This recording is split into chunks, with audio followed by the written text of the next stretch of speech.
જય માતાજી મિત્રો, આપણો બ્લોગ છે ચોથો. તો એડવર્ટાઇઝ માટે ફ્રેન્ડની દુકાને જવાનું છે. તો પેલા સરનામું નોંધી લેજો. Wankaner 8 national highway. તો સરનામું યાદ રાખજો મિત્રો.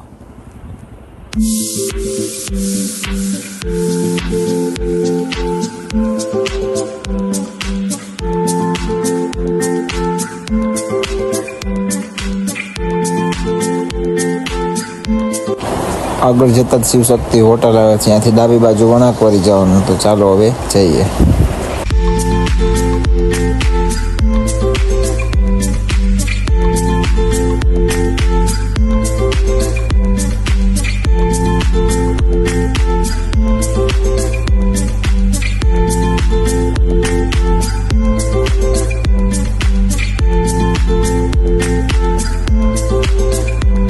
તો ફાઇનલી મિત્રો આપણે પહોંચી ગયા છીએ ધ ફ્યુઝન હેર સલૂનમાં. તો ચાલો જઈએ.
તો મિત્રો આપણે આવી ગયા છીએ ફ્યુઝન હેર સલૂનમાં. તો ચાલો આપણે પૂછી લઈએ કે ઓફર શું છે. આપણે ઓફરમાં કાંઈ જે આપણો વિડીયો લાઈક અને શેર કરીને આવશે અને હરેક વસ્તુમાં 30% ડિસ્કાઉન્ટ. વાહ ભાઈ વાહ. તો મિત્રો જલ્દી પહોંચી જાઓ ફ્યુઝન હેર સલૂનમાં.